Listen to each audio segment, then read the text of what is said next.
بەڕێزان و خۆشەویستان ئەو کاتتان باش دیارە ئێمە چوار نووسەر و ڕۆشنبیر و ئەکادیمی دانیشتوین لێرە بەڕێز مەهاباد قەرەداغی نووسەر و چالاکوان و ئیتر هەرێک لە بەڕێزان دکتۆر سامان شاڕی دکتۆر عەبدولفەتا عەبدولڕەزاق منیش زیرەک کەمال هەرێک لە ئێمە لە بوارێک لە بوارەکاندا یان لە کۆمەڵێک بواردا کارمان کردووە لە ناو کای ڕۆشنبیریدا کای ئەکادیمیدا کای نووسین و ئەدەبدا دیارەکە لە ئێستاشدا باس گەرمترین باز نەک لەسەر ئاستی کوردستان و عێراق بگرە لەسەر ئاستی دنیاش باسی ڕیفراندۆم و با بڵێن هاتنە سەرخەتی گەلی کوردستانە بۆ ئەوەی لە 25/9 بڕیار لەسەر چارەنووسی خۆی بدا بڕیار لەسەر چارەنووسی سیاسی خۆی بدا لە عێراق ئەمەش بەڕاستی بەتەنیا هەر سیاسیەکان قسە لەسەر ئەو بوارە ناکەن بەڵکو ڕۆشنبیران و ئەکادیمیەکان و هەموو ئەو بوارانەیە کە سەرۆکاریان لەگەڵ مەعریفە و لەگەڵ فکر و نووسیندا هەیە قسەیان هەبووە و قسەشان هەیە بۆیە هیوادارین کە ئێمە لەو چوارچێوە کاتێکەوە بۆمان دیاری کراوە بتوانین بەرنامەیەک پێشکەش بکەینەوە لە هەمان کاتدا بەشداری ببێتە مای بەشداریکردنێکی ئێمە لە سەرخستنی ئەو پرۆژەیە لەسەر زیاتر فراوانکردنی ئەو پرۆژەیە و لە هەمان کاتدا بەشداری پێکردنی ئەگەر نەڵێن هەمووش بەڵام بەشی هەرە زۆری گەلی کوردستان کە ئەم ڕۆژ لە ڕۆژێکی چارەنووسازە ڕەهەندێکی حیزبی و سیاسی تەسکی نییە بەڵکو ڕەهەندێکی نیشتیمانی و نەتەوەیی هەیە دیارە وەکو باسم کرد ئێمە کە 25/9 کە بەشی هەرە زۆری حیزبیلانە سیاسەکانی کوردستان سەرکردایەتی سیاسی ئێمە بڕیاریاندا کەوە 25/9 ڕۆژی ڕیفراندۆم بێ ڕۆژێکی مێژووی بێ بۆی گەلی کوردستان بێت بڕیار لەسەر چارەنووسی خۆی بدا بەتەنیا سیاسیەکانی ئێمە و سەرکردایەتی سیاسی ئێمە قسە لەسەر چارەنووسی میلەت نەکەن کەمە شێوازێکی مەدەنیانە و دیموکراسیانەیە گەڕانەوە بۆ خەڵک هێچێکە لە ناسنامە هەر گەشەکانی دیموکراسیەت بۆیە جێڕانەوەی ئەو مافە بۆ خەڵکو و پەنابردن بۆ گەلی کوردستان هەم دەبێتە پاڵپشتێکی قایم بۆ سەرکردایەتی سیاسی ئێمە بۆ ڕاگەیاندنی سربەخۆیی و هەم لە بیریشمان نەسی ئەوەی لەسەر ئاستی دنیا ئەوەی حسابی بۆ دەکرێت زیاتر ڕایگشتی میلەتە ئێمە چی بکەین بۆ ئەوەی بەتەنیا مەسەلەکە بەس بە ڕیفراندۆمی 25/9 لێ نەگەڕێین ئەرچی دوای ئەوەشماندا ئێمە وەکو ئەهلی قەڵەم و نووسین چی بکەین بۆ ئەوەی هەم لە ڕێگای نووسینەکانماندا ڕایگشتی کۆمەلگای کوردستان گەلی کوردستان زیاتر ئامادە بکەین بۆ مەسلەی سەربەخۆی چونکە لە ڕابردوو بەڕاستی خەلەل زۆر بووە ئێمە چۆن بتوانین زیرەک سپاس کە ئەو باست کردەوە باسێکی زۆر گرنگە ئێمە لە بەردەم ڕۆژێکی گرنگ و ڕۆژێکی مێژویان کە نزیکی سەدەیەکە لە خەباتدایە لە تێکۆشاندایە بۆ ئەوەی ئەو مافەی دەستکەوێت ئەلبەتە خاڵێکی زۆر گرنگ و گەشت لەم پرۆسەیەدا پرۆسەی ڕێفراندۆم ئەوەیە بایەخی تاک چونکە ئەوە تاکە چارەنووس لەسەر بڕیار لەسەر چارەنووسی گەلی خۆی دەدا نەتەوەی خۆی دەداوە سربەخۆیی وڵاتی خۆی دەدا بۆیە لە ڕووی مافی مرۆڤیشەوە ئەوە هەم ئەرکە هەم مافیەکە بۆ هەر تاکێکی کوردستان خەڵکی کوردستان بە نەتەوە جیاوازەکانەوە بەوانەی سەر بە ئاینی جیاوازن کە لە ڕۆژی 25 مانگدا لە 25 سێپتەمبەردا بچنە سەر سندوقەکانی دەنگدان و ڕای خۆیان دەربڕن و زۆر گرنگیشە ئەو ڕایە بە ڕێژەیەکی زۆر بەڵێ بێ هەڵبەتە ئێمە لە 100 ساڵی ڕابردووە لە چین و توێژەکانی کۆمەلگە بە هەموو شێوەیەک و نخبەی چالاکوان نخبەی نووسەران و ڕۆشنبیران لە ماوەی ئەو 100 ساڵە سەدەی ڕابردوودا بە شێوازی جۆرا و جۆر هەوڵیان داوە ناسنامەی نەتەوەی خۆیان بپارێزن نووسەران بۆ نمونە یعنی یەکێک لەوانەی کە خاڵە بنەڕەتی و کۆڵەگە سەرەکیەکانی ناسنامەی هەر نەتەوەیەکە مەسلەی زمانەکەیەتی لە ڕێی زمانەکەیەوە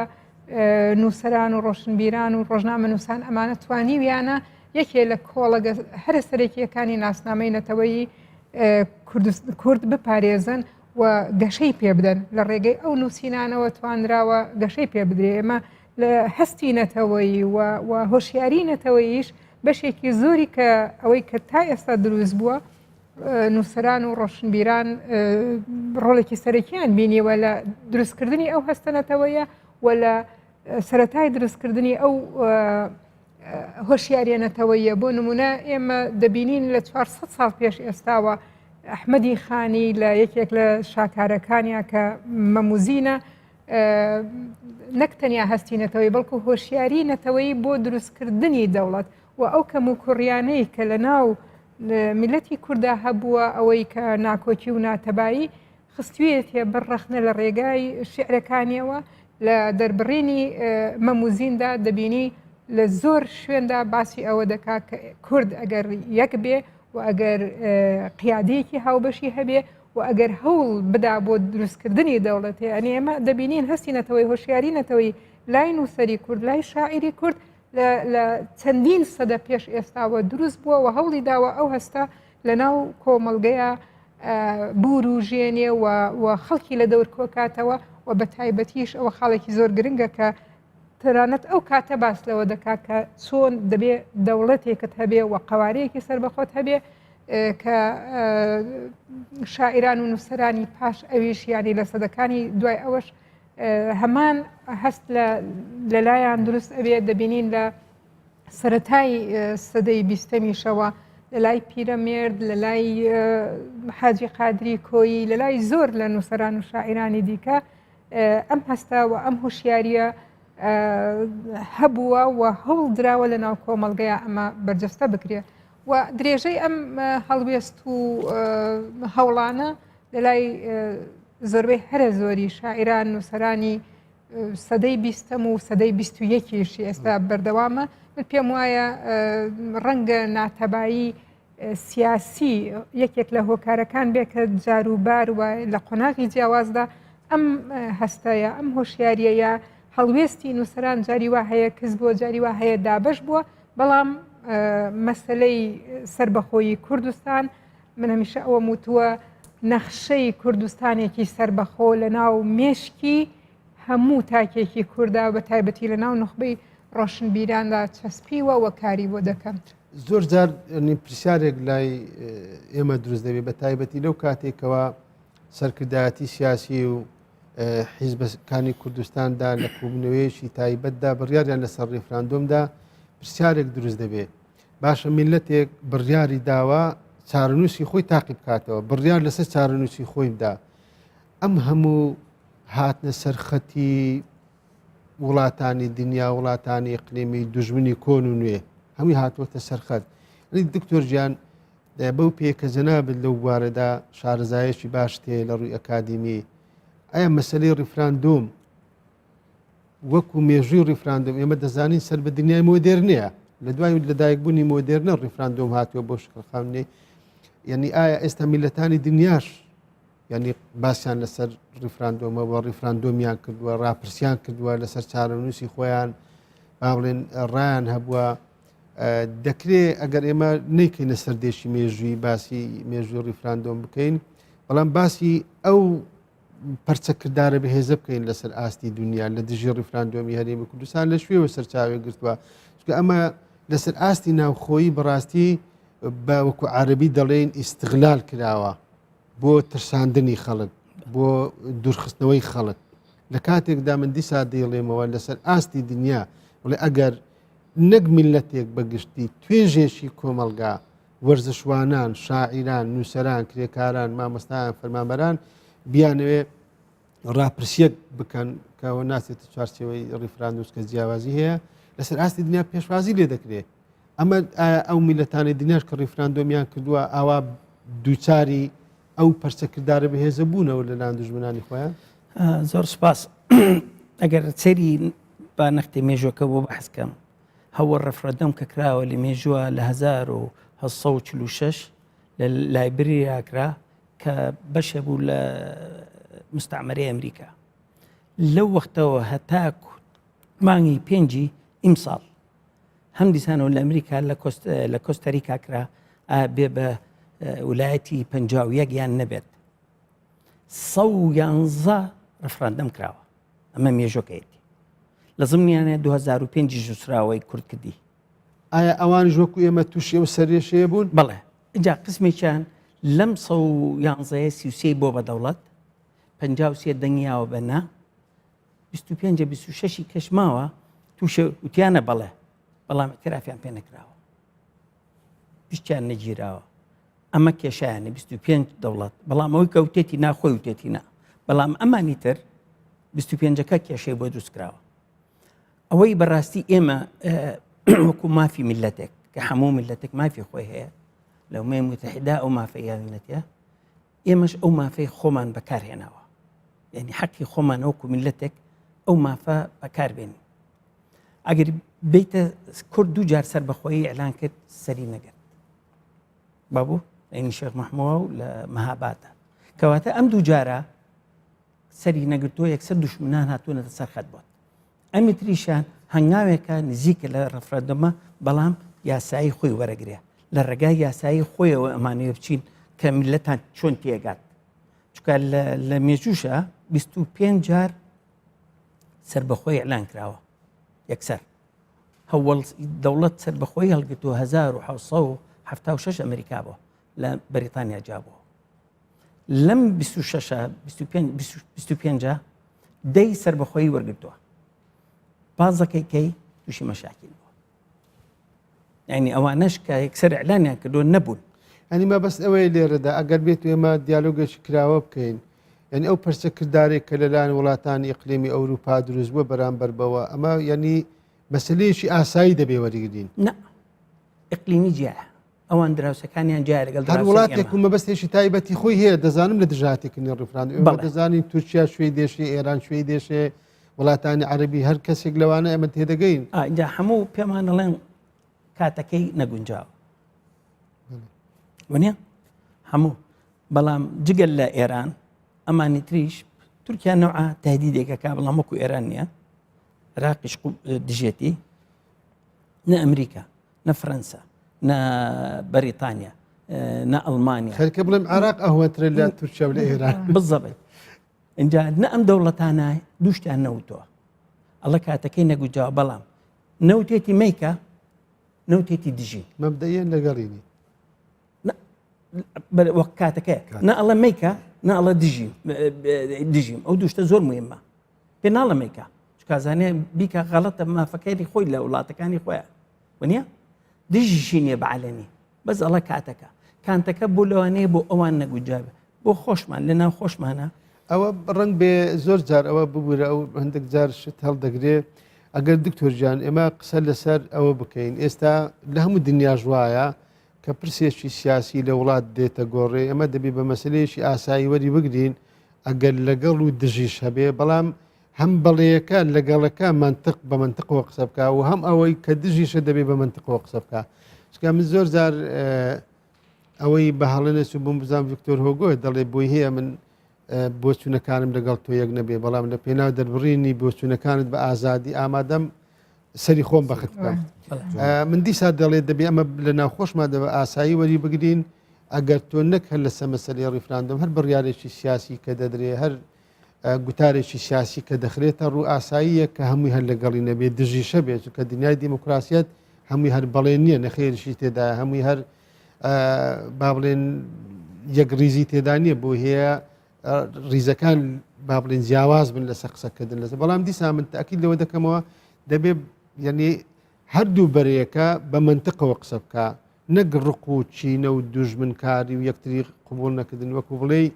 ئێمە یان پرسی ڕیفراندۆم لە زیاتی بیکەین ئالەتێک بۆ تەبایی و بەهێزکردنی کولتوری بەیەکەوە ژیان بە پێچەوانەوە کاری لەسەر بکرێت لەبەرەوە 2000 ئێمە چارونووسێکی هاو بەشمان هەیە و هەمومان بێکەوە جوانی نێمە بەڕاستی ئەو قۆناغە ئەرچی هەموو لایەشی گەرەکە بەڵام بەڕاستی لەسەر ئاستی کوردستانیش کە یعنی میکانیزمێکێ بە زۆری دەخرێتە گەڕ ئەویش مەسەلە قانونیەکەیە ئیشکالێتە قانون ئایا مەسەل ئایا پێچەوانەی قانونە ئەو بربەستە قانونیانەی لەبەر ئێمە دروست دەبنیان ئەگەر بە دیوێکی تردا ئەمە قسە لەسەر ئەوە بکەین چۆن بتوانین قانون بخەینە پرۆژەی بیخەینە خزمەتی سەرخستنی پرۆژەی ڕیفراندۆمی 25 بەڵێ زۆر سوپاس سەرەتا دەبێمێ ئەو بڵێم پێویستە لە بیدایەتەوە ئەوە بڵێن کە ئەوەی بڕیار لە چارەنووس دەداتن هەرێمی کوردستان نییە و ئەوەی بڕیار لە چارەنووسی میلەتی و یان گەلی کوردستانی دەدا قیادی سیاسی نییە. قیادی سیاسی بڕیاری خۆیدایە کە لە تاریخێکی معەن ڕێفراندۆم بکرێت، بەڵام ئەوەی خاوەن بڕیارە ئەوە گەلی کوردستانە، جا بە بەڵێ بێ یان بە نەڵێ، چونکە تەنانەت هەندێک زار پەنابردن بۆ دەستوری عراقی لە دەستوری عراقی ڕێگای پێداوە یان پێی نەداوە، هەندێک دەن ڕێگای پێداوە هەندێک ڕێدەن. بە تەسەوری خۆم ئەوە ینی لەوانەیە تووشی بلاکس تووشی ئیشکالاتی قانونی ما بکاتن نەک چارەسەرکردنی قانونەکان. ئێمە ئەوە مافە نییە کە لە دەستوری عراقی ئێمە لە دووی بگەڕێن بۆی برێن ئایا ئەمە مافمان هەیە یان نە، بەڵکوم ئەو مافێکی نێودەوڵەتیە و لە یاسای نێودەوڵەتی دان بەوەی ناوەکە گەلەکان ویان هەیە بڕیان لە چارەنووسی خۆیان بدەن. ئالیەتی ممارەسەکردنی ئەو مافەش بێگومان گەلی کوردستانە. جا لێرانە ئەگەر بمبورید ببوورەوەکو برم هەر بەشدار بوویەشی ئەو دیالۆگەکە بابرێن، من ئەگەر قسەی خۆ دەبی نەسی جەنابەت، من قسەیمە لەسەر ئەوەیە ئێمە چۆن مەسەلە ڕەهەندە قانونیەکە بخەینە خزمەتی پرۆژەکە، چونکە زۆر جار ئێستا لەلایەن دژەکەەوە ئەزا ئیقلیمی بێ ئەوروپی بێ مەسەلە قانونیەکان دێنە گۆڕێ. ئایا ئێمە ینی بۆ ئەوەی بەرچاوڕوونێک زیاتر بۆ گەلی کوردستانە بێت، چونکە یەک لەو میکانیزمانێک کە خەڵکی پێدەترسێنرێ یەشێک لەو میکانیزمەکان مەسەلە قانونیەکەیە. گومان لە شەرعیەتی ڕیفراندۆم نییە، ئەنجامدانی ڕێفراندۆم من مەبەستەکەشم ئەوەیە. زۆر جارن باس ئەوەی دەکەیت کە دەستوری عراقی ڕێگا پێ نەدراوە، یان باس لەوە دەکرێتن کە یاسایەک لە پەرلەمان دەرنەسەوە بۆ ڕێگەدان بە دەستوری عراق ڕێگای داوە ئەوەی ئێمە دەیکەین. بزانە خۆی گەرانەوە بە دەستوری عراق من بەخۆم بە غەڵەتێکی گەورەی دەزانم، خۆچکە کەس ناگەڕێتەوە لەوان ناگەڕێتەوە بۆوانێ. من ئێستا نظامێکی قانونی معەنم هەیە، نظامێکی سیاسی قانونی معەن، بۆ نظامە قانونی ڕازی نیم، دەمەوێت انتقال بکەم لە نظامێکی قانونی جیاواز، ئەویش بم بە ئەندام لە کۆمەڵگەی نێودووی لە شێوازی دەولەت، یعنی نظامە سیاسیەکە نظامە قانونی سیاسەکە بگۆڕم بۆ ئەوی بچمە ناو نظامێکی تر. ئەمن ئەو کاتە پێویستە ئالیاتی نظامە نوێیەکە پەیڕۆ بکەم نەگەر لە ئالیاتی داخلیەکە، چونکە ئەگەر ئەمن پشت بە دەستوری عراقی ببەستم و هەندێک جار دەڕێن لە مقدمەی دەستور لە دیباجەی دەستور باز لە بە شێوەیەک لە شێوەیەکان لە نێوان بینە سوتور شت دەخوێننەوە، ئەنێ من ئەوە بە بۆچوونی من ڕێگەی پێداوم، بەڵام بە بۆچوونی بەرامبرم لەوانەیە بۆچوونەکەی جیاواز بێتنەوە کاتە خلافێکی قانونی دروست دەبێتن و محکمەی دەستوری دەتوانێت یەکلا بکاتەوە بێگومانیش محکمەی دەستوری محکمەیەکی موسەیەسە. زالێرانە من بۆ پشت بە یاسایەک نەبەستم کە یاسای نێودەوڵەتی ئەو مافەکەی پێداوم، من لە چوارچێی یاسای نێودەوڵەتی مافەکەی خۆم پەیڕۆ بکەم کە ئالیەتیشی بۆ داناویش ڕێفراندۆمە. مەسەلەی ڕێفراندۆم هەندێک جار زۆر باسیەوەش دەکرێت ڕێفراندۆمیش نەکرابایەوەی ئەمە نەخێر، ئێمە پێمان باشە ڕێفراندۆم بکرێت وسیلەیەکی دیموکراسیە، هەندێک نمونە هەیە پێویستە ئیستیفادەی لێ بکەین. چەند بۆ نمونە ئێستا کاتێکە ئەریتریا لە ئەتیوپیا بووە و ئەعلانی سەربەخۆیی خۆی کرد ساڵی 1991 بوو، ئەوە بوو لۆ هەتا 1993 نەیتوانی بیت بە ئەندام لە تێگرتوەکان هەتا دوای ئەوەی کە لە هەمان ڕۆژی ئیستقلال پێش 2 ساڵ کە کردبووی ڕێفراندۆمی ئەنجامدا و ڕێفراندۆمەکە ناجەح بوو ئینجا چوو بوو بە ئەندام لە تێگرتوەکان. ئشکالێتی قانونی لەوەی دانیە ئایا دەستوری عراقی ڕێگای پێداومیان نا، بەڵام ئایا چەند ئەمن بتوانم پایەکانی دەولەت دابین بکەم بۆ ئەوەی کۆمەلگەی نێودەوڵەتی ئامادە بێتن و یان ئەو ژینگە ناوە خۆی یان ژینگە دەرەچیە ئامادە بکەم بۆ ئەوەی دەولەتان دانم پێ بنێن. لە دایکبوونی دەولەت لە ڕووی یاساییەوە زۆر ئاسانە و ئشکالێتێکی وانە تاڵامێ ئێمە گەلێشین و لە چوارچێوەی هەرێمێکی دیاریکرا و حکوومەتێکی سەر بەخۆمان هەبێتن ئەوە کافیە بۆ ئەوەی برێن دەولەت لەدایک بووە، بەڵام ئەو لەدایک بوونە ژینگەیەکی گونجاوی ناوەخۆیی و دەرەچی دەوێت بۆی بتوانانی هیچ کاتی ئەوەندەی ئێستا نەبینراوە. من مەبەستەکەم ئەوەیە ژینگە نێودەوڵەتەکە بۆچیە، چونکە هیچ دەوڵەتێک ناتوانێت بە تایبەتی لە جوگرافیەیەکی وەکی ئێمەی کوردستان بە تەنیا بژی و ئیکتیفای زیاتی بکە. دائیمەن پێویستمان بچیە بە دروستکردنی پەیوەندی لەگەڵ دەوڵەتانی تر، ئیش بەچی دەبێتن بە ئەفراف دەبێتن بە دانپێنان دەبێتن، دانپێنانەوە وا دەکات من دوان کیانەکەی خۆم بپارێزم، حاجاتەکانی خۆم تێر بکەم، بە تایبەتی حاجت لە بۆ ئەمن لە کاتی دروستبوونی دەوڵەتێک بە عملیەیەکی قەیسەری ئەگەر بە ئیتفاق بێ لەگەر عێراق ئەوە هیچ ئیشکالێتمان بەڵام بێگومان ئەگەر هاتو ئینفیساڵەکە یان جیابوونەوەکە یان سەربەخۆیەکە بە شێوەیەکی تاکلایانە بێ ئەو کاتە بێگومان پێویستمان بە تەئیدێکی نێودەوڵەتی باشەیە بەڕێی من لە تاریخی کورد ژینگەیەکی نێودەوڵەتی وەها گونجاو نییە کە ئەوڕۆکە لەبارە بۆ ئەوی ئێمە ئەلانی دەوڵەتی خۆ تەماشای مێژوش بکەین دەبینین زۆر جار ئەو وڵاتانەیە ئەو میلەتانەی کە لە جەنگدا سەرکەوتوو بوون ینی براوەی جەنگن زۆر جار یەکێک لە دەستکەوتەکانیان ئەوە بووە کە دەوڵەتی خۆیان یا جیابوونەوەی خۆیان من پێم وایە کە ئێستا ئەو شەڕی بەسەر کوردستاندا سەپێنرا شەڕی داعش و کورد بووە فاکتەرێکی زۆر بەهێز بۆ سەرخستن یا ژێرخستنی ئەوان زۆر دەشتێک لا دروست دەبێت نووسەرێکی ناوداری عەرەب نازام ئێستا ناوم نایەتەوە بیر دەڵێ عێراق لەوەتی هەیە دەوڵەت نەبووە دەڵێ لەبەر ئەوە لەوەتی هەیە سێشت دەنێرێتە دەرەوە نەوت تیرۆر پەناهەندە ئایا مانەوەی ئێمە لە سوارسەوەی دەوڵەتێکی ئاوادا مانەوەی ئێمە کە نووسەرێکی ناوداری عەرەب کە کورد نییە بەو شێوەیە قسە بکە بڵێ بۆ گلەی لە کوردەکان دەکرێت ئێمە کە دەوڵەتێکە خۆی بە بەشێک لە نیشتیمانی عەرەبی دەزانێت نەیتوانی دیموکراسیەت بینا بکە نەیتوانێت سەرزەمینی ئەم دەوڵەتە بینا بکە هەرگیزیش ناتوانێت دیموکراسی لە عێراقدا دەبادەوەی دەکات دەڵێ سێشت دەنێرێتە دەرەوە ئایا مانەوەی ئێمە بەو شێوەیە ینی بەمانای ئەوە نییە کە ئێمەش کە دەڵێ سێشت دەنێرێتە دەرە ئێمەشی زۆر دواکەوتوین لەو مەسەلەیە خۆی دواکەوتنەکەشمان زۆر جار ئەوە بووە کە ینی فاکتەری دەرەکیە ئەو بەرژەوەندیە هاوبەشەی کورد لەگەڵ وڵاتانی زلهێزانە بووە بەڵام ئێستا ئەو بەرژەوەندی هاوبەشە دروست بووە و زەمینە ڕەخساوە بوو ئەوە وەکوتم جگە لەوەشیان ئێستا هێزی پێشمەرگەی کوردستان بووە یەکێک لەو هێزانەی کە بەرگری لە جیهانەکە جگە لە بەرژەوەندی لە کوردستانی جیهان دوو بەرە لەسەر ئاستی دنیاە لە ڕووی ئابووریشەوە کوردستان ئێستا ژمارەیەکی بەهێزە لە ڕووی ئەوەی خۆماڵیکردنی نەوتەوە ڕاستە بەهۆی ئەوەی کە دەوڵەت نین و دان پێراونین هێشتا نەتوانراوە ئەو پەیوەندیە ئەو فرۆشینەوتە زۆر بە فەرمیتر بکرێت بەڵام لە ساتی بوون بە دەوڵەتیدا ئەو ئاسانکاریە نێو دەوڵەتیە دروستە بێ بۆ فرۆشینەوت و بۆ بەهێزکردنی اقتصادی زیاتری کوردستان من پێم وایە ئەم قەیرانە ئابووریە قەیرانیەکی کاتیە و لە کاتی بوون بە دەوڵەتە فاکتەری ئابووری یەکێکە بێت لەوەی کە دەوڵەتێکی بەهێزمان هەبێ وەکو کوردستان کاک زیرەک تەئیدەن لە قسەکەی جەنابەت ینی بەڕاستی ئەگەر پێی تەماشای بکەی تەماشای ڕەوەندی کورد بکەی لە دەرەوە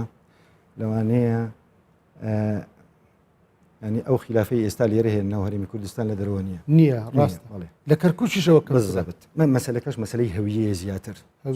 دروستکردنی دەوڵەت بۆ پارێزکردن لە هەویەیە لە بوونتە لە وجود هەست بە غەریبی دەکات لە ماناکانی دەوڵەت تێدەگات بزەبت ئێستا ئەمە لە شنگال و لە مەخمور و لە کەرکووک و لە سنووری خانەقینیش کەمتر ئەمە هەست بەوانە کاک زیرەک ریزی زیاترە هەندێک نمونە هەیە هەندێک نمونە ئەندۆرە لە نێوان دوو بەهەش دەژیا ئەوە مستەلاحی کاک دکتۆر جعفەر ئیمنیکیە بێجگەلەوە من ئیزافەی دەکەم مۆناکۆ لکتنشتاین ئەوانە ناو دەوڵەت کۆمەڵێک لە دەوڵەت خۆی لە خۆیدا بەهەش بوون بەڵام کاتێک کە ئەو ئیتیفاقیە دەولی ئەوانە لە ژێر حیمایەدانا بوون کۆتایی پێهێنا گوتیان ئێمە لە فەڕەنسا خۆی ئەندۆرە لە نێوان فەڕەنسا و ئیسپانیا دوو باشت نە لەگەر فەڕەنسا دەبین نە لەگەر ئیسپانیا دەبین بەڵکم پێویستە بینە کیانێکی سەربەخۆبەوەی بتوانین پارێزگاری لە کیانی خۆمان بکەین و لە وجودی خۆمان بکەین چ زای ئەوەی دەوڵەتێکی فاشیلی وەکو عێراق کە هیچ پایەکانی دەوڵەتی تێدانیە فاشیلە بە معنای کەلیمە ئەو هەموو زوڵم و ئەو هەموو ئەنفال و چیمیا باران و جینۆسایدی کردوون وڵی شەرمەزاریە بۆ منێک ئەگەر ڕێگای یان فرسەتی جیابوونەوەم لە عێراق بێتن ئەم ئەو فرسەتە نەقۆزمەوە و نەتوانم کیانێکی سەربەخۆم بەس باسە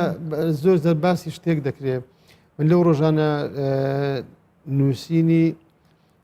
نووسەرێکم خوێندەوە لەسەر کە باز لە دەوڵەت دەکا دەڵێ بۆ میلەتێک کە بیەوێت دەوڵەت دروست بکە چوار شت زۆر گرنگە ئەوەی کە جەنابەت ئاماژەت پێکێت یەکەم ڕای گشتی جیهان قەنەعەت پێ بکات کە من مافی دەوڵەتم هەیە و چۆن دەتوانێت ڕای گشتی جیهان قەنەعەت پێ بکات یەکەم ئەو دەوڵەتێک کە دروست دەکرێت ئەو میلەتە سەرکردایەتی سیاسی ئەو میلەتە بتوانێت بە دنیا بڵێ یان بۆ دنیا بسەلمێنێ ئەو دەوڵەتە نابێتە مایەی مەترسی بەسەر سەقامگیری سیاسی جیهانی دوو ئەو دەوڵەتە توانای بیناکردنی ژێرخانی ئابووری هەیە بۆ ئەوەی نەبێتە بار بەسەر شانی کۆمەلگای نێودەوڵەتی سێ توانای بیناکردنی دیموکراسیەتی هەبێ لەبەرەوە بە ئەزمون دەرکەوتووە هەموو ئەو وڵاتانەی لە دنیادا کە دیموکراسیەتیان تیادا نەبوو کە نیانتوانێت دیموکراسیەت هەم لە ناوکای سیاسیدا هەم لە ناوکای کولتوریدا بینا بکەن ئەم وڵاتە بۆتە سەرزەمینی بەرهەمهێنانی توندوتیژی و تیرۆر و ناومێدی بەڕاستی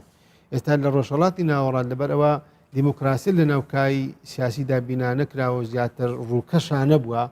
بە هەموو ئەو وڵاتانی کە لە ڕۆژهەڵاتی ناوەڕات بەبێ هەڵاوێتکردنی یەک وڵاتێکیش نەکار عراق بە سووداتەوە بە ئێران و تورکیاتەوە بە ئەردەن و مەغریب و هەموو ئەو وڵاتانی ترتەوە ئێمە دەبێ ئەومان کردبێ بۆی بتوانین ڕایگشتی جیهان بەڵام بە دیوێکی تریشدا پرسیارێکی شەیە ئایا کە ڕایگشتی جیهان لەگەڵ ئێمە نەبوو یان نەک لەگەڵ ئێمە نەبوو تا ئێستا من گوێم لە هیچ وڵاتێک نەبووە بڵێ کوردەکان مافی ڕیفراندۆمیان نیە گوێم لە هیچ سەرکردێکی سیاسی دنیا نەبووە تەنانەت بە زۆرێک لە زۆر دوژمنەکانیش بڵێ کورد مافی دەوڵەتی نیە هەمووی باسی کات دەکەن کەواتە هەمویان مەبدەئیەن ڕیفراندۆم بە مافێشی ئاسایی ئێمە دەزانن ئایا ئێمە چۆن بتوانین ڕایگشتی زیاتر پەرە پێ بدەین بۆ ئەوەی بیکەینە پشتیوان یەک لەو پرۆژەی خۆمان زانی مەسەلەکە چۆنە مەسلەی ئەو کاتە بۆ هەندێ خەڵک بۆ وڵاتەکانی دەور و خولمان بۆ هەند جیهانی هینکەیتەوە مەسلەی کات لەوانەیە لە بەرژەوەندی ئەو ملەتانە نبێت کە مەساڵیحیان هەیە لە عێراقا دیگە ئەمریکای ساڵە کاتەکەی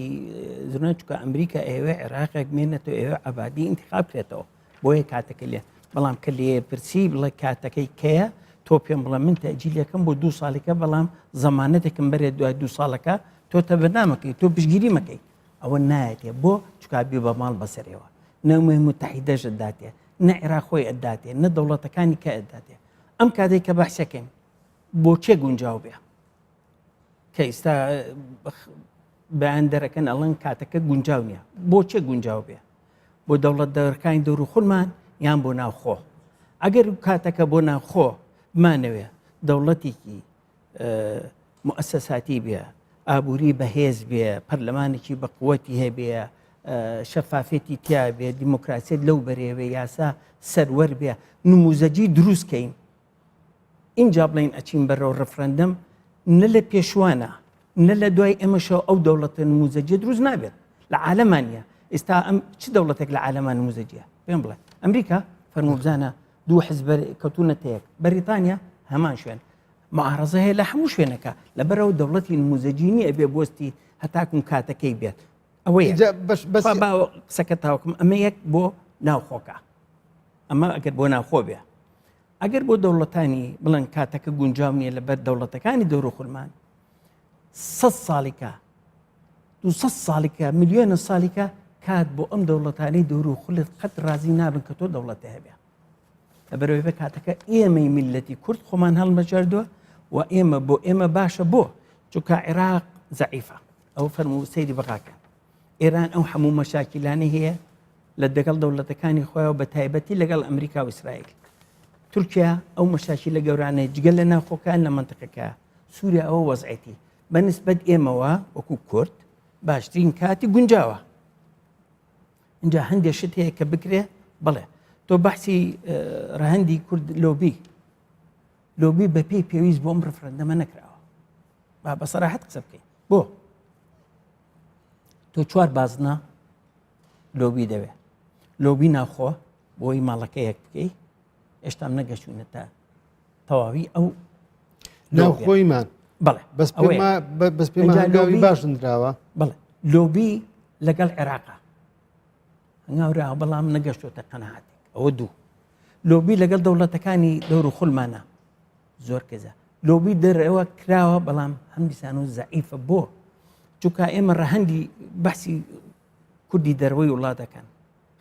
ئەوەش چۆنەڵین ئێمە نەوتمان هەیە لێرە لەوێ ئەوان سەروەتێکی سپین لە دەرەوە موسەقەفن ئەتوانین هەر یەکێ لە وڵاتی خۆی تەئسیر کاتە سەر دەوڵەتەکان بەڵام تەنزیم نەکراون پارچە پارچەین بۆ چوونی جیاواز هەیە ڕاستە نەختەکەم بەس دکتۆر لەو زۆر گرنگە کە ئێمە بتوانین ئەمانە هەمووی بتوانین باوەشیان پێ بکەین ئەوەی لە ناوە کە ڕێخنەی هەیە کە نەخێرە ئەبێت تێ بگەیت تەخوینی دەکەیت ئەو دکتۆر یەک شتێ لە گۆڕ ئیسماعیل بێشکسی هەمومان ناو بانگمان بیستوە زیاتر لە 20 ساڵ لە پێناوی مەسلەی کورد و ئەو بەرگریانێک کە لە کوردی کردووە چۆتە زیندان لە پشتی شە تاریکەکانی تورکیا زیندانی بینیوە دوو قسەی زۆر جوانی هەیە لەسەر ئەوەی جەنابت باسی دەکەی دەڵێ ئەگەر کورد توانی قەناعەت بە عراق بکە بڵێ دەبمە دەوڵەت قەناعەت بە تورکیا بکە قەناعەت بە سووریا و عراق بڵێ دەڵێ قەناعەت دەڵێ ئەو کاتی دەوڵەتی بۆ چییە ئێکەواتە ئەوان هەمویان دیموکراسی خوازن ئاخر خۆی هەر قودی ئەزەمە لە بیرمان نەچێ دروستبوونی دەوڵەتی ئیسرائیل لە ڕۆژهەڵاتی ناوەڕات بەرهەمی نەبوونی دیموکراسیەتە لە وڵاتانی عەرەبی ئەگەر دیموکراسیەت هەبایە و ئەگەر قەلاسۆی یەهودی نەکرابا جوولەکە نەکرابا من پێم وایە دەوڵەتی ئیسرائیل دروست نەدەبوو و ئێستاش هاتووە هاواری ئێمە من پێم وایە ئەگەر دیموکراسیەت لە عێراق با لە تورکیا هەبوا لە ئێران و سووریا هەبوایە من ناڵێم باسی سەر بەخۆیمان نەدەکرد بەڵام پێم وایە بە شێوەیەکی سروشتی دروست دەبوو بۆ ئیسماعیل بێشەسی باز دەکا دەڵێ عێراق کوردستانی هەیە ئێران کوردستانی هەیە تورکیا کوردستانی هەیە سووریا کوردستانی هەیە بەس کورد کوردستانی هەیە باشە ینی بەڕاستی قسەی من وەکو پاڵپشتێک بۆی زەنابێت ئەگەر ئەوانە هەمویان ڕازی بن یەکەواتە ئەمە دەوڵەتمان ناوێ کەواتکە لە سێبەری دیموکراسیەت دادەژین یەک یاسای دکتۆریش لەوان لە من شارە زیاترەیەکتی یاسای کە مهمە کە ڕەفرەندەم مافێکیش لە نەتەوەیە گرتوەکان نەراوە بە هەموو میلەتان ئەم دەوڵەتانە کە دەوروخولی ئەمەن هەموو ئەندامن لە یەتەوە نەگرتوەکان ئیمزایان کردووە لەسەر ئەو شتانە یعنی بە ئیمزای خۆیان وەکو عێراق وەکو تورکیا وەکو ئێران ئیمزایان کردووە کە هەموو مافێک مافی خۆی هەیە کە سەر بەخۆی بێ ئەو خاڵێکی زۆر بەهێز باشە خۆی نووسەرێکی ناوداری عەرەبی ئەمە هەمومان ناو بانگمان بیست وەک کەنعان مەکیە من پێمان نووسینی زۆرە کتێبیشی زۆرە بەڵام دوو کتێب دەنگدانەوەی زۆری هەبوو یەکەمیان بە ناوێشی خوازراوە نووسی کۆماری ترس و دڵڕەقی و بێدەنجی الصمت والقسوة جمهورية الخوف لەوێدا باسی ئەوە دەکات دەڵێ سەدام بێدەنجی دروست نەکرد بێدەنجی سەدامی دروست کرد واتە خۆی سەدام خۆشی کە لە ڕووی دکتاتۆریەت و لە ڕووی فاشیەت کە گەیشتە چڵەپۆپا دوا سیاست و شەڕانگێزیەت و دوا سیاسەتی دژە ئینسانی پیادەکردنی سیاسەتی پاکتاوکردنی ڕێگەزی بوو لە ئەنفال و شیمیا باران و قەڵاسۆکردن و ڕاگواستن و هەتا دوایی پرسیار ئەوەیە ئەگەر کەنعان مەکیە وەکو یەکێک لە نووسەر هەر ناودارەکانی عێراق لەسەر ئاستی دنیا حساب بۆ نووسینەکانی دەکرێت بڵێ سەدام بێدەنجی دروست نەکرد بێدەنجی سەدامی دروست کرد ئای بێدەنجی ئێمەش لە عێراق ڕیفراندۆم ئەنجام نەدەین هەوڵ نەدەین بۆ سەربەخۆیی بەمانای ئەوە نییە بمانەوەی دیان سەدامی تر دروست بکەین بێگومان وایە خۆی لە مەسلەی جینۆسایدا کە ئێمە نەتەوەی کورد نەتەوەیە کە چەندین جار جینۆساید کراوە لەلایەن دەوڵەتی عێراق و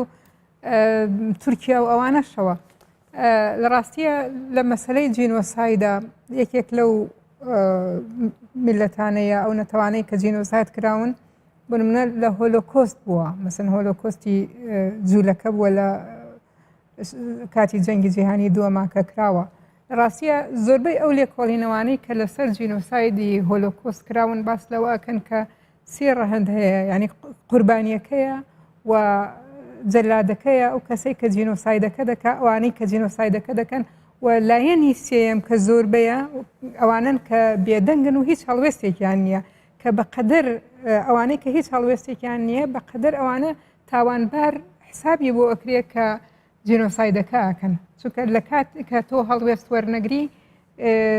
ئەو بێدەنگەیە کە تۆ باسیەکەیت و کە کەنعان مەکیە ئاماژەی پێداوە ئەوەیە کە وای کردووە لایەنی ستەمکار بەردەوام بێ لەسەر جینۆسایدەکەی کە ئێمە جینۆسایدی کوردەفەیلیەکان کرا لە سەرەتای هەفتاکانە بێدەنگی بوو و درێژەی پێدا لە سەرەتای هەشتاکانیش جارێکی تر جینۆسایدی کوردی فەیلی کرا وەک ئەو بێدەنگیە وای کرد لە هەشتاوسێ بارزانیەکان جینۆساید بکە دیسانەوە بێدەنگی خۆمان لە ناوخۆ و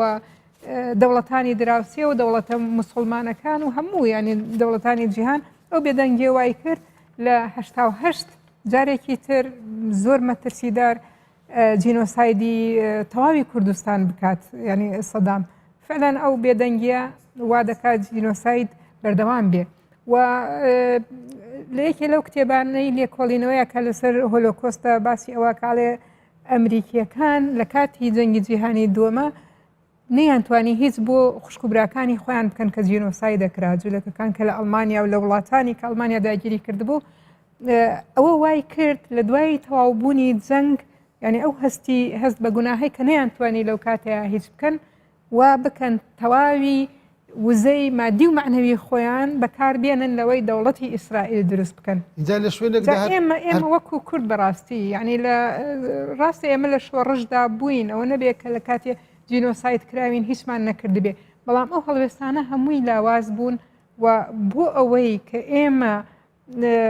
ئەو بەرهەڵستی جینۆساید بکەین دەبواە زۆر دەمێک دەوڵەتمانمەکی خۆی شتێکی زۆر جوان دەڵێ دەوڵەتی عراق ڕاستە زیاتر سنوورداری کردووە قسەکردنی لەسەر ڕژێمی سەدام بەڵام پێم ئەوەی کەنعانمەکیە گوتوێتی بۆ هەموو ڕژێمەیەک لە دوایەکەکانی عراق دەبێت لە شوێنێکدا دەڵێ کاتێک کە پیاوانی بەعاز خەڵکیان دەبرد بۆ گول لە بارانکردن دەڵێ خەڵکێکی یەکجار زۆریشان لە دەورەی یاریگاکان و شوێنە گشتیەکان و گۆڕپانەکان کۆدە فیکە و چەپڵیان بۆ لێدەدا ئافرینیان لە تیمی گول لە باران دەکرد دەڵێ هێندە بە زەوق و شەوق خەڵکەکە چەپڵی لێدەدا دەڵێ خودی قوربانەکە دەگەیشتە قەناعەت کە تاوانبارە یعنی هێندە دەوڵەتێکی ترسناک بووە هێندە دەوڵەتێکی فاشی بووە واتە مەبەستی من لێرەدا ئەوێ ئەو هەموو نووسەرە ناودارە ئەوانەی کە لەسەر ئاستی کردداریدا داهێنانیان نەبووە لە ڕووی ئەکادیمی لە ڕووی فکری لە ڕووی فەلسەفی حساب بۆ نشینەکانیان دەکرێت ئەوان پێناسەی دەوڵەتی عراق دەکەن کە دەوڵەت نییە جا قسەیەکی تریشی لەو بارەوەی بۆیە من پێم وایە دەکرد لەسەرەوە قسە بکرێت دەڵێ عراق تاکە دەوڵەتەکە لە مێژوو یەکەم جات دەوڵەت دروست بووە ئەو جات دوای میلەت دروست بووە یەکەم جا بینای دەوڵەت کراوە و ئەو دەوڵەتەش من لە بەرنامەیەکی تریشدا باسم کرد هەر لەو کەناڵەدا کە بەریتانیا دروستی کرد وەکو پۆلیسێکی پاسەوانیکردن لە بەرژەوەندەکانی خۆی بوو بە ماڵ بەسەر ئێمەوە بوو بە بەڵا بەسەر ئێمەوە ئایا بەرگریکردن لەو دەوڵەتە مانەوەمان لە سوارسی ئەو دەوڵ هیچ مانایشی ماوە لەو ساوە هەتا ئێستاش بەڕاستی ینی خێڵ عێراقی دروست کردووە ینی حکوومەتی عێراق بریتێ لە کۆمەڵی خێڵ و عقلێتی خێڵ و عقلێتێکی خێڵ سالاری هەتا ئێستش بەردەوامە بۆیە زۆر زەحمەتە ئەگەر 100 ساڵی تریش بڵێن دەوڵەتی عێراق بێتە دەوڵەتێکی دیموکراسی و ئێمە لە سایە ئەو دیموکراسیەتە ینی مافی خۆمان وەرەگرین ئەوە من بە مەحاڵی ئەبینم چونکە ئەو عقلێتی خێڵ سالاریە بەردەوامە لە حکمی عێراق لە عێراقی دوای سەدامیشە من حەزەکەم شتێ بڵم مەسەلەی هینەکەی جەناب و تعلیقێکیش لە قسەکانی مەهاباد خان بەم یەکەم ئەوەیە کە مەسەلەی جنۆساید ئێمە پلان بیمان چییە با بڵێن ئەگەر خوا نەخواستە ئەم ڕەفرەندەمە سەر نەکەوت زۆر احتیاجی هەموو دەوڵەتانی عالەمە سەر نەکەوێت پلان بیمان چییە مەسەلەی جنۆساید کە لە دوای حربی عالەمی و کە باسی کرد کە جنۆسایدی جوولەکەکان کرا لە 1948 لام وایە لە ئومەی متحیدە قانون دەرچوو یاسایە دەرچوو ئەڵێ ئەو میلەتەی جنۆسایدی یان نەتەوەی یان میلەت یان گروپێ جنۆسایدی بەرامبەر کرا مافی جیابوونەوەی هەیە ئێمە ئەو مافەمان هەیە بۆ چونکە بەریتانیا پەرلەمانی بەریتانی احترافی پێکردوین سویدی پێکردوین دەنیمارکی بەڵام لە هەمووش ئەمانش مهمتر پەرلەمانی عێراق پەرلەمانی کە خۆی کرد ئەو دادگای باڵای تاوانەکان هەموو ئەمانەی سەلماندووە ئەوەی بەغا زۆر مهمترە بۆ ئێمە بۆ چکە ئەو دەوڵەتەی کە جنۆسایدی پێکردوین ئەڵە جنۆسایدی کرد بەو مافا وەکو پلانبی ئەتوانین ئێمە داوای بکەین ئێمە داوای قەرەبوو ناکەین ئێمە داوای ناڵم قەرەبوو بکرێنەوە مافی چارەنووسی خۆمان ئەوەشمان هەیە ئەوە ئەو ڕێگای وەکو مابەت دەمێ بۆ بڕۆشتایە لەگەڵ ئەمیترە باسی دیموکراتی دەکەی لە عێراقا وجودی نییە باسی شەراکە دەکەی وجودی نییە باسی فکرکەین بە یەک دەقم بیتە فکری عەرەب و فکری کورد زۆری جیاوازەیە فکری کورد ئیمانی بە فرەنەتەوەی هەیە ئەوان ئیمانیان بەوە نییە فرە ئاینی فرە حیزبی فرە بخوان توانانی بخوان بێکۆ ناژین خوان پێکەوە ناتوانن وەکو بۆ داوا لە من دەکەی لەگەڵ بژین ئێمە سلمانمان بۆ عالم ئێمە وای ئێمە ئیمانمان بە پێکەوژیانەیە فرەنەتەوەی هەموو ئەوانە ئێمە سلمانمان بۆ عالم کە ئەتوانین دەوڵەتێکی دیموکراسی دروستکەین لە ناوچەکە. کاکتۆر ئیدەن لۆ جەنابەت خۆی من کە گوتم پێویستە پشت بە یاسای نێودەوڵەتی ببەستین مەبەستم بوو لێرانە جینۆسایت یەکێکە لە مبەڕەرات یان پاساوەکانی جیابوونەوە یەک لە مبەڕاتەکان ناکە من لە ئەتڕۆحی دکتۆرایەکە خۆم ئەلانی دەولەت باسم کردیان بەڵام بەداخەوە وەکو پێویست تەسویق نەکرایە زیاتر پەنا بۆ دەستوری عراقی دەبین و کە ڕێگەی پێداوین و کەەوەش مغەڵەتەیەکی قانونیە بەڕێی من مەسلەی مووقیفی دەوڵەتەکان و هەروە ئەکادیمیەکان بەڕاستی من ئێستا مووقیفی ئەکادیمیە نێودەوڵەتیەکان بە زۆر باشی دەخینەوە هەر پێش چەند ڕۆژێک لەوێ پێش دکتۆرێک هەیە دکتۆر ئیدی کۆهێن نیدایەک دەکات بۆ گەلی کوردستان چێ باورم پۆستی و پلۆپایچە ئەو باحیسێکی ئەکادیمیە لەسەر ڕیفراندۆم زۆر نیدایەکە بۆ هەموو گەلی کوردستان یەکێک باس لە محافظەکانیش دەکا کە باس لەوەی دەکە ئیتر بەسا و لەحزەیەکی تاریخی و ضرورەتیش تاریخەیە کە ئەوڕۆ ئێوە بڵێن هەتا باسی ئەوەش دەکاتن ئەوە دیگو کورت هەتا ئێستا دیگوت ئێمە چیایەکان پشتیوانی ئێمن بەڵام گوتی ئێستا هەموو کۆمەلگای نێودەوڵەتی پشتیوانی ئێوەن ینی ئەو خوێنەوەیە بەڕاستی ینی خوێنوەیەکە لە هەوەنتەوە نەهاتووە ویش کابرایەکی ئەکادیمیە و باحسێکی مۆزوعیە بالتاكيد يعني خوێنەوەیەکی کۆمەلگای نێودەوڵەتیە بەڵام لەگەر ئەوش ئێمە نابێ ئینتیزاری ئەو بکەین ئایا دەوڵەتەکان ڕازین یان نا خۆی بێ کەسی شاعیر دەڵێ ماف دەسەندرێ نادرێ من بەستم چییە هیچ کاتێک دەوڵەتەکان دەوڵەتیان بۆ گەل دروست نەکردیە گەلەکان و خۆیان دەوڵەت دروست دەکەن ئەگە بێن تەماشای تاریخی کۆمەلگای نێودەوڵەتی بکەین دەبینین لە بیدایەتەوە کە دروست بوو ساڵی 1638 لە معاهدەی ویستیفالیا کۆتایی هێنا بە شەڕی 30 ساڵەی ئەوروپا دەوڵەتەکان بە ژمارەی هەردوو پنجەکانی دەستە خۆ تێ نەدەپڕ لە جەنجی جیهانی دووەم بوونە ژمارەیان بۆ 25 لە جەنجی جیهانی یەکەم لە جەنجی جیهانی دووەم